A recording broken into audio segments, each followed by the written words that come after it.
Thank you, Morris. It's a pleasure to be here. Thank you all for coming out tonight for this. I just want to second what Morris was saying earlier about the museum, about the Tenement Museum. If you have not taken the tour of 97 Orchard Street down the block here, which is really the core mission of this museum, is to interpret that tenement house that was built in 1863 and the generations of immigrants who became New Yorkers partly through living there. You really owe it to yourself. I think it's indispensable to understanding New York City's history in the 19th and 20th, early 20th centuries. And it's really a gift to the city of New York that we have this museum. So I encourage you, even if you have taken the tour before, please come back and take it again, because there are new tours, the tours are changing, and it's a wonderful experience. As Morris mentioned, I'm here tonight to talk about my book, New York at War, and I'm going to show you some images, PowerPoint presentation really, of images, some of which are in the book, others are not in the book. The book itself really covers almost 4 centuries. I mean, it really starts with Henry Hudson sailing into the harbor in 1609 and his initial encounters with the Lenape Indian people here, all the way up through September 11th, 2001 and beyond. What I'm going to do tonight, however, is to narrow chronologically the focus of my presentation to really kind of make it go hand in hand with the period of 97 Orchard Street down the block, which was built in 1863 by a German immigrant and was occupied by successive generations of mostly immigrant newcomers, really up until 1935 when the building was closed. And so what I'm going to be doing today is really giving you a slice of this story, really from the Civil War, the 1860s, up through the 1930s and the onset of World War II. And the book does deal with a bunch of intersecting, overlapping themes: economic, political, defense. What Morris was suggesting about the fortifications is a key element, of course. What I want to do, in addition to narrowing the chronological focus, is to focus tonight on one of the particular themes of the book, which is that New York really repeatedly through its history, I would argue, has been a city at war with itself. There's a paradox, really, about New York's role in its various wars. I suppose you could say this about America generally, and I'm not trying to say New York's the only place in the United States that this has happened, but wars have often been an occasion for unity, for cohesion. You know, we're all in this together. We've all got to win this together. So we've got to put our more parochial interests aside and pull together to win whatever war it might be.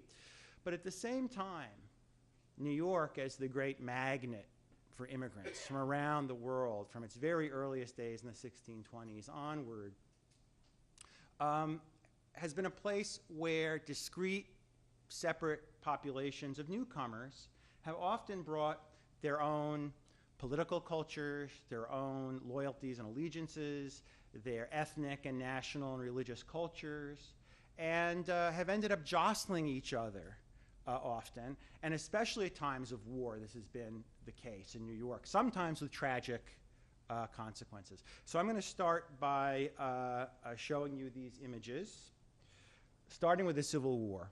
And again, the book starts well before that, but this is where we're starting tonight.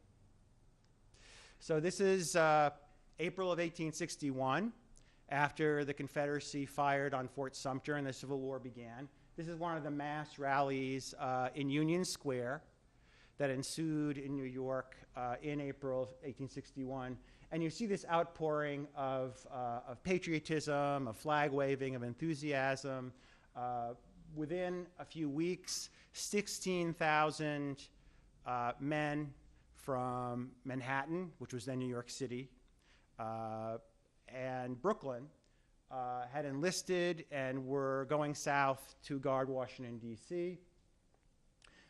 It is a moment where many New Yorkers hope that this unity will persist to allow them to fight the war, to support the war. What to me is kind of ironic and perhaps a harbinger of things to come in this view is, if you follow the red dot, this guy seems like he's not that happy. And this group of perhaps militiamen dressed in Revolutionary War patriotic garb are sort of gonna come and seem to be to take him out. New York was a city that fought its own civil war during the Civil War. And to understand why, we have to step back a little bit in the history to understand antebellum, that is pre-Civil War New York. New York was one center of the Northern anti-slavery movement, of the abolitionist movement. This is actually a cover sheet for the American Anti-Slavery Almanac, which was an abolitionist periodical published both in New York, jointly in New York and Boston. We tend to think of Boston, if we know anything about abolitionism, we tend to think about Boston, William Lloyd Garrison, and New England movement largely, or Philadelphia with its Quaker population being in the forefront of the anti-slavery movement. But there were a cadre of New Yorkers, often wealthy evangelicals or evangelical Protestants or Quakers, who felt very strongly that slavery was an abomination and a sin. The brothers Lewis and Arthur Tappan, who were wealthy dry goods merchants in Lower Manhattan, helped basically bankroll the abolitionist movement throughout the North. Henry Ward Beecher in Brooklyn became one of the spokesmen, great Protestant clergyman, for the anti-slavery movement.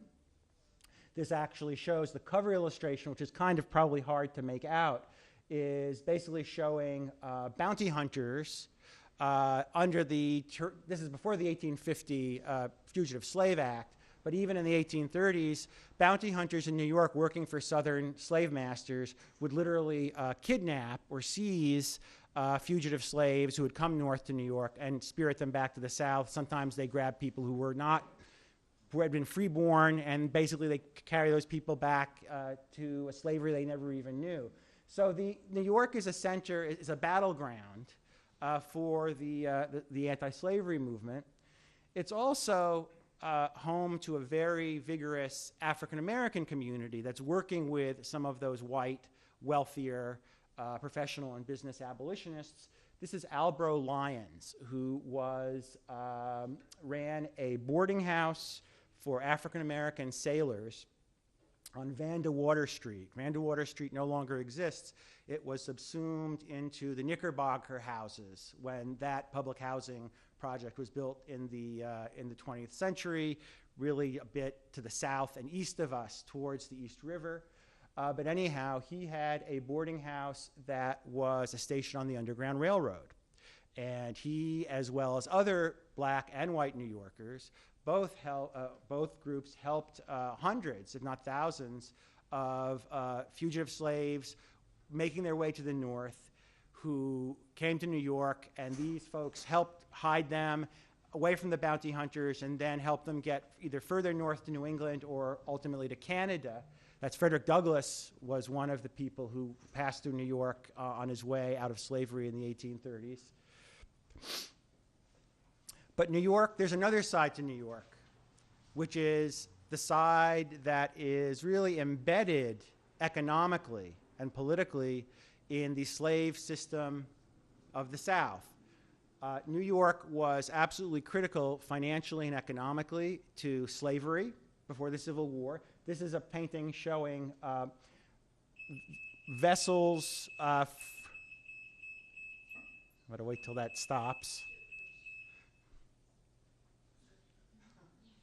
Yeah, don't leave without buying my book, because anyhow, this is a view of sailing ships from the south on the East River docks right before the Civil War.